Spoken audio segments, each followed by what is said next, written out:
It's my pleasure to welcome you to the Clark Howard Show. Our mission is to serve you and empower you so you make better financial decisions in your life.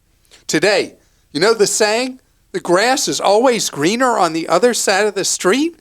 Well, some people are making their grass a whole lot greener. I'm going to tell you how and why this is something going on in America. I want to tell you what I did in my own life. Also, have you been hearing friends say that they're not going to put their money in the stock market until it feels safe to do so? They pulled money out and they're on the sidelines. Well, that is a common occurrence when people get nervous, when they get anxious. I'm going to tell you why I am not a believer in market timing and investments and the way I handle uncertain or scary times. So, during the Super Bowl, because football is my life, I was quite distressed at how the NFL messed up the field. And players were slipping and sliding like they were playing ice hockey instead of football. And it was because the NFL wanted the field to look absolutely perfect on television. And they hurt the quality of the game by having made the field look so perfect. It wasn't for the players. And the players, after the game, kept talking about how they kept trying different cleats to be able to get any traction on the field. But a lot of sports events, fields are painted. They're actually spray painted to make them look beautiful. And before that game started, it looked gorgeous and very common in sports. And it's led to a lot of people now painting their lawns. I'm not kidding. Painting their lawns. You ever seen it? I've seen it. And this is something I was not aware of that people are now doing in areas where water's gotten really expensive. So they're not doing it just being obsessive. They're doing it because they are restricted where they live because of water shortages, because of various droughts, or they're doing it because their water bill is so expensive. And that brings me to what I did, what my wife and I did. At our house, our water bills were expensive. So we no longer have any green grass. We have drought-resistant plants that we planted, and we have areas where we've got rocks and things like that, and we have no lawn at all anymore. And the benefit is we now have a much more affordable water bill. And I've talked in the past about how in Nevada, people are paid by the local water authority to remove a lawn and go back to desertscape. And they will pay you cash to do it. Because we face in so many jurisdictions, so many states, we face a shortage of reliable water supply. And this is really important for agriculture because almost all water used is for irrigation for agriculture. And as particularly in the Mountain West, as areas have populated more and more, and people come from elsewhere in the country where they expect to be able to have this just gorgeous lawn. The reality is those lawns and the water it takes to keep them beautiful actually subtracts from water that's available for the agriculture that we need to have affordable food and reliable supplies of food in the country. Now, agriculture itself is going through a lot of changes with these farms I've talked about that are warehouse farms, where the amount of water you need is a tiny, tiny fraction of what you need in a traditional farmer's field, and you don't have to worry about cold temperatures, hot temperatures, droughts, floods, whatever. You can now grow in these warehouses, and they are becoming a meaningful factor in big segments of agriculture in the United States. But the water supply thing is real. I mean, for me, it was all about the bill. And I was stunned how much our water bill was every month. That no longer is an issue for us. And there are a number of reasons why people do this. What people have done very heavily where our home is people have put in artificial grass. And every time I ever mention artificial grass, we get all kinds of Clark stinks about that. So I'm just going to leave it at that a lot of my neighbors have, instead of doing what we did, going to drought-resistant plants and rocks, have been putting in the artificial grass. The problem is that you would want to go one step further and paint like yard lines on there, so it looks like a football field. But would that be great?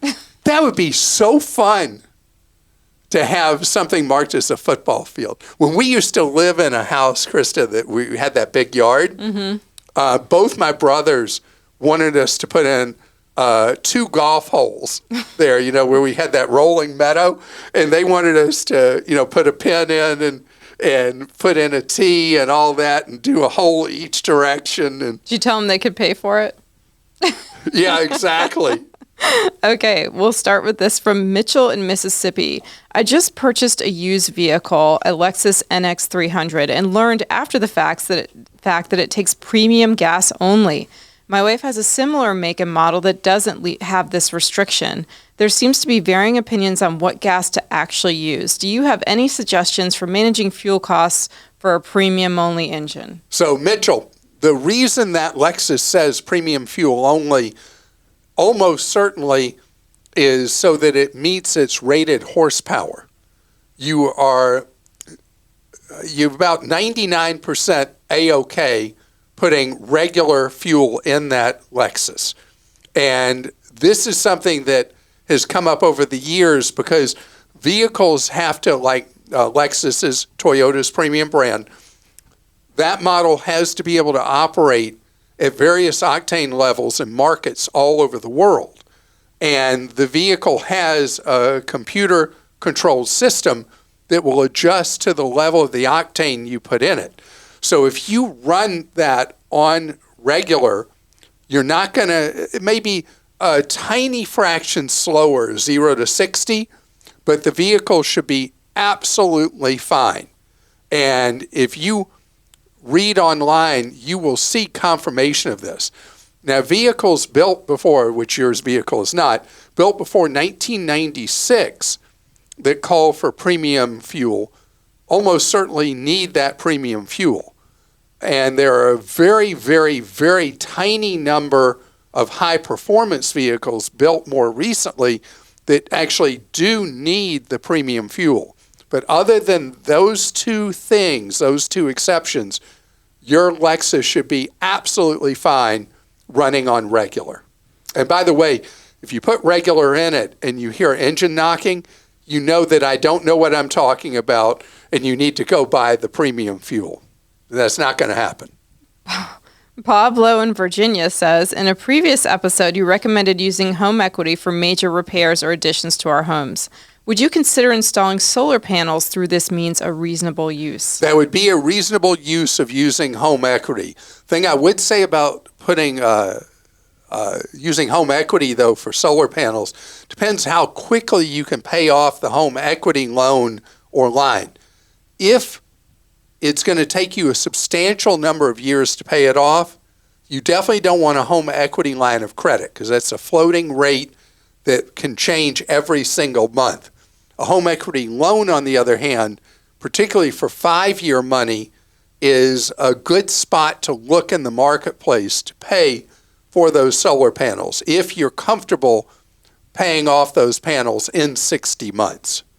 And from Mitch in Ohio, Clark, I'm puzzled by your frequent advice to set up a separate account for ACH payments since those accounts always come with overdraft fees. Instead, isn't it safer and more frugal to use a prepaid debit card? For example, a Bluebird card can be set up online for free, less effort than a new bank account, funded with an ACH transfer, and has 0 overdraft fees. You know, it's funny. Bluebird just hangs out there, doesn't it? Bluebird was an attempt to set up a quasi-modern, ultra-low-cost, branchless bank by a joint venture of American Express and Walmart. And Bluebird just keeps hanging out there. It's never established the market share that I think American Express and Walmart hope for, but it has a lot of really good features to it. And your example, Mitch, of using a Bluebird account as a way of paying things where you don't put your main money at risk is a perfectly valid idea. And I like that suggestion. Now, on the thing about overdraft, a lot of accounts no longer have ridiculous overdraft fees. In fact, the amount of money that banks are generally collecting in overdraft fees way, way, way down, because there's been so much shaming of the banks for taking something that costs them less, like 20, 40 cents, whatever, and charging people $36 for it, that a lot of financial institutions have reduced or eliminated their reliance on overdraft fees. And from Manoj in Illinois, I am anticipating a $7,500 EV tax credit. Is it a good credit? As it is a credit, should I set my W-4 with my employer to ensure I have at least this amount due? That is a very interesting perspective. So you have to owe tax in order to receive a credit. There are credits that are known as refundable credits and those that are not. So it's really an issue of your tax liability. If you're earning a decent amount of money at a wage, you're going to owe tax. When a credit like that does not flow to the taxpayer, is if you didn't owe any income tax in the year that you're seeking a tax credit for. There are some, again, that are called refundable tax credits. There are those that are not.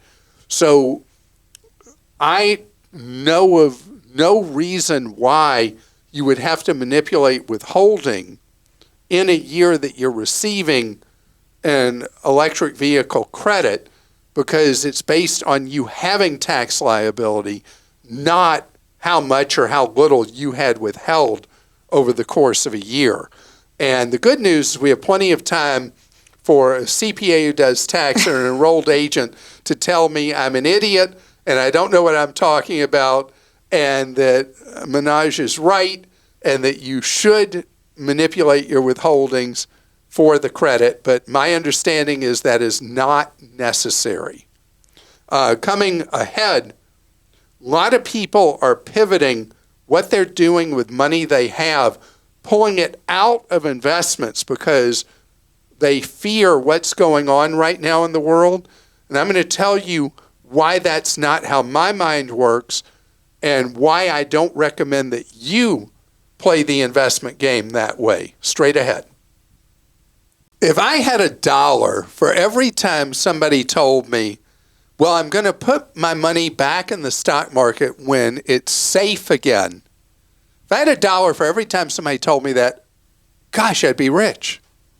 But actually, all you need to do to create financial comfort for yourself, and dare I say, be wealthy or rich, is methodically, over time, put money in to a variety of investments and do it like I do, like the turtle. Just keep doing it. Set schedule over and over again, known as dollar cost averaging. But that's not how most of us are wired. People zig, then they zag, and they go like a herd. So right now, people with all the economic uncertainty, inflation, we go into a recession, what's going to happen with corporate profits, all that, people are rotating out of stocks, and they're saying, hey, look, I can earn 4 or 5% on my savings right now with no risk. I'm going to do that. And then when it's safe to invest again, then I will invest. Okay. So every time this happens, what happens? You miss the recovery and the run-up. Because, yeah, we feel as humans loss more than we appreciate gain. And if you are close to retirement, in retirement, you got to be careful how much of your money is exposed. But what if the younger you are,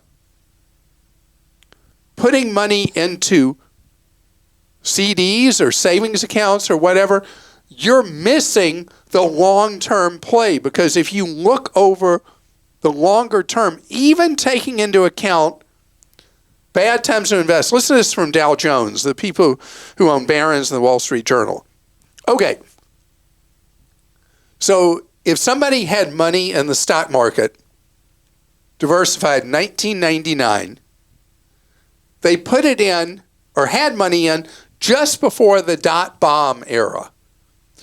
If you're not of an age that you knew what that was, there was this frenzy of speculative investing in the 90s in these new dot-coms, known ultimately as the dot-bombs. All these story stocks of people who said, hey, this is going to be great. We're going to deliver this or deliver that or whatever. Just look up Webfan if you want to know what I'm talking about. And you'll see a company that lost billions of investors' money and then did a belly flop bust. And there's one after another like that. And so somebody went in 99 and said, hey, this is what I got to do. I got to be in all these dot bombs that then were the dot coms. They were going to go all the way to the stratosphere. Even somebody who did that, but stayed in through the bust, and then stayed in through the banking scandals that led to the Great Recession, rode things all the way down to the bottom in 2009. If they still stayed in, they now, according to Dow Jones research, would have had a 314% return over the last 23 years. 314% return on their money. So there's this tendency whenever things feel iffy or scary that we bail, we move to the sidelines. And right now it's really tempting with money market funds maybe earning 4.5% and some credit unions paying 5% on CDs and general savings accounts not at one of the giant monster mega banks maybe earning 4-point-something%. That okay, I'm earning on my money and I feel safe there. And then someday when it feels safe to be investing again, then I'll do it. Okay, so that runs completely contrary to how I think. You got to do what feels right to you. But let me tell you, long term, the way you make money, steady as you go, well diversified. Steady as you go, well diversified. That means for most of us, that might be in a Roth IRA, it might be in a 401k, where you put in every pay period or once a month, you're putting in a set amount of money, spread apart. Could be in a target retirement fund. It could be in a variety of index funds. So you own different pieces of many different parts of the investing community. And yes, you'll have short-term downs, but you'll have long-term ups. You look at pretty much any investment cycle through the modern era, going back, I guess, to the 1800s, and you'll see that time in the market is your friend, not trying to time the market. The longer you're in, the longer you play, the longer you ride, because if you believe in the fundamentals of the free market, of what entrepreneurs do, of what business owners do, what people who risk it all to make it happen, over time, people create new ideas, new opportunities, new inventions that come to market. And that's why societies over time become wealthier. But who does wealth ultimately flow to? Owners. And what are you when you own little pieces of thousands of companies through index funds or ETFs or target retirement funds or whatever? You are an owner of a small amount of many, many different things. And so over time, you create wealth as economies grow, and you have your piece of the pie. But if you try to time when it's safe to be in or when it's best to get out, That is an impossible thing. That is a mathematical impossibility to pull off. Because when a market starts to recover, whenever that is, each cycle, the greatest gains happen in very few trading days, very early. So I am the turtle. I'm steady as you go. And that's an ultimate ticket to wealth. You live on less than what you make, you invest, you diversify, and you create wealth. That's why I'm obsessed with Roth IRAs. That's why I'm obsessed with you contributing to a plan that is offered to you where you work to create that long-term financial security and ultimately financial independence. Christa? This is from Jim in South Carolina. Does Clark have any recommendations on patient consent forms that we're required to sign prior to seeing doctors for general appointments? Patients are required to sign brief consent descriptions or verbal descriptions, even though the complete description is not provided by the doctor's office and the front desk personnel don't know or can't provide detail on what each of these statements contain. You know, think about how much in modern life we sign either electronic forms or paper forms that the people wanting them signed have no idea what it is they're having us sign. We have no idea what we're signing, and we're signing that we understand and agree to the terms included. And medicine is a real problem in this area because medicine is so poorly run in the United States from the administrative side that, I mean, you'd ask, they're not going to know, obviously. But even if they did know, what are you going to do?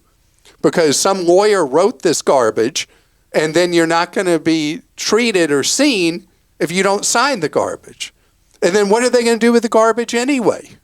So when I'm given those forms that I'm consenting at a doctor's office, I sign them knowing no one's ever even going to look at them. But if you want to do something clever, you know what I'm going to say, don't you? No. Sign the name of your favorite musician or favorite president or whatever. Man. We are going to get some Clark stinks about this. Oh, that's okay. You just sign it and whatever it is. You a big Abraham Lincoln fan? Just sign Abraham Lincoln on him. Nobody's ever going to look. Nobody's ever going to see it. And nobody's ever going to care. I promise. And who's your favorite band? I don't know. I have a lot of favorite All right, artists. name one of them. I love James Taylor. So just sign James Taylor every time. We're going to move on from this one because I know we'll revisit it in Clark Stinks. Jim in Ohio. I've frozen our 12-year-old daughter's credit recently following the guide on Clark.com. It was a little bit of legwork compared to ours, but it gave me peace of mind. Now I've added her to one of our credit cards as an authorized user to start to build her credit. She's not getting the card. I was surprised that I didn't need to unfreeze her credit to add her, and I didn't even need her social security number to do so. This was for a Chase card. So here's my dilemma. I monitor the credit and scores of me and my wife through Credit Karma. Unfortunately, they don't allow accounts to be created for minors. Right. Is there an easy way to be able to keep an eye on her credit and even her credit score without the need to write into the bureaus periodically to do so? You're fine. You know, Jim, you've already done more than 99.999% of parents are ever going to do, which is go through the hassle of setting up a minor child's credit freeze. Completely different than setting up one as an adult that's easy breezy, takes you just a couple of minutes. With a minor child, you got to send all this documentation. You have to prove that you have a legal right to be doing so for that child and all that. And the whole purpose of this is to prevent minor identity theft, which is a big problem, minor child identity theft.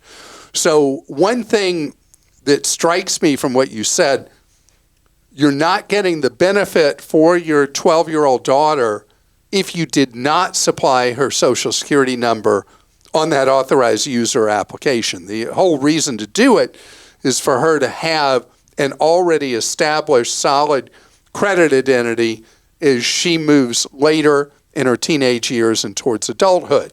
So if Chase did not require the social security number, you still want to supply it for your daughter, or else you're not getting the benefit you're trying to accomplish. Chris in Ohio says, Clark, how do you know when you purchase something online if there will be a credit card foreign transaction fee associated with it?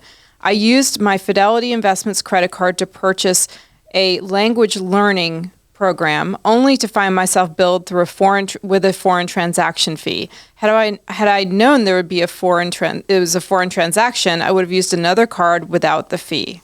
So, Chris, this is a rare situation where somebody gets burned. When you buy something online, there's the remote possibility that it will be a foreign vendor and they will clear through a foreign merchant processor. And if your card does have foreign currency junk fees, you'll get hit with them, as you were in this case. This is rare enough that it's like getting hit by a meteor, that it's so rare that you just got burned in this unusual case.